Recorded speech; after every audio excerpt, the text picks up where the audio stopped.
2021 Ford F-150 Hybrid, just 23 mpg, but can power a worksite.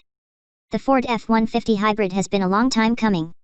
Although the possibility has been suggested by company executives for years, it's understandable why the hybrid version of such a strong American institution, America's best-selling vehicle for almost 40 years, had to get it right from the start.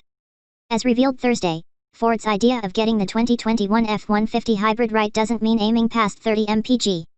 Wearing the Power Boost badge, which says a lot in itself about the mission, the F-150 Hybrid appears to aim for incremental gains in fuel economy while pulling as well, or better than, the non-hybrids in the numbers that matter to F-150 buyers: towing and hauling. In short, the F-150 Hybrid's extra electric power may be used to boost functionality as opposed to merely watch the fleet fuel budget. The F-150 Hybrid uses a 10-speed automatic transmission, adding a 35 kW, 47 horsepower, modular electric motor system and a disconnect clutch at its hub. The gasoline engine is a 3.5-liter turbo V6 that's part of Ford's EcoBoost family. Ford is targeting an EPA estimated range of approximately 700 miles for the hybrid on a 30.6-gallon tank of gas, indicating it's expecting about 23 mpg combined. The liquid-cooled 1.5 kWh battery pack is mounted between the frame rails and below the front portion of the load floor, and Ford says that it has a unique vibration isolation system. Ford says that the F-150 Hybrid's system was designed around supporting high payload and towing requirements, about 12,000 pounds, the company suggested, and enabling sustained driving at high loads.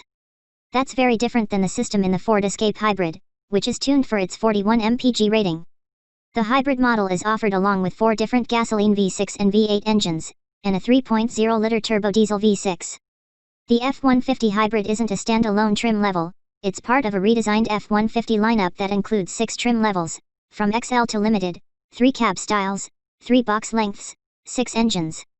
As we found in a first drive of the Ford Explorer Hybrid, which has a system that Ford then volunteered was closely related to what will be installed in the F-150 Hybrid, the more aggressively that vehicle was driven, the smoother and better coordinated the powertrain seemed. That makes sense with what Ford says is the aim, even though it doesn't result in a system that provides either excellent gas mileage or graceful operation in light load conditions. The F-150 Hybrid includes a special option enabled by its hybrid components, a strong 7.2 kW generator system that fully replaces an onboard generator by running the engine and repurposing the hybrid's motor. That system includes 4 120-volt AC outlets plus one 240-volt, 30-amp outlet, and allows up to 32 hours of continuous use. Ford suggested that with the 7.2 kW generator you could potentially operate a compound miter saw, circular saw, battery charger, hammer drill, air compressor, and floodlights all at once. A lower power version of the generator system, called Pro Power by Ford, offers 2.4 kilowatts and dual 120-volt outlets, and Ford says it can run for 85 hours. That version is standard on F-150. A 2.0 kW generator is optional on all gas-powered F-150s, but not on the 3.3-liter V6 or turbo diesel.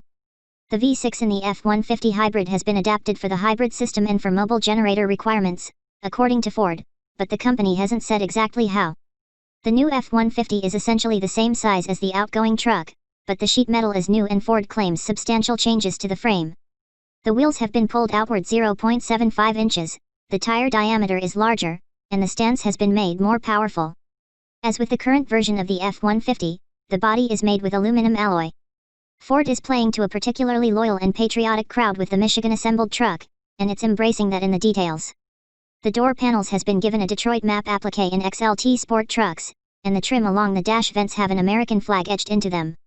Ford also boasted of a fold-away shift lever that permits a flat work surface on the center console for laptops, and lie-flat seats that could turn the F-150 into overnight accommodation or a good place for a nap while you're waiting for the next appointment at a worksite. A new gear tray like Rivian's gear tunnel, but part of the cab also spans the width of the vehicle, bringing space to stow smaller items below the back seat. Back seats flip up against the back of the cab to allow a flat load floor in back for coolers or other large items.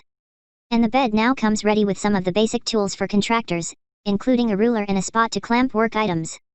The lineup offers upgrades to 8.0 and 12.0-inch touchscreens, both part of Ford's Sync 4 system and offering Apple CarPlay and Android Auto connectivity plus off-the-grid navigation capability. A premium navigation system adds real-time traffic, active guidance, and rerouting, and real-time weather. Ford says that it will be the first truck in its segment to offer over-the-air updates for quality, safety, and feature upgrades.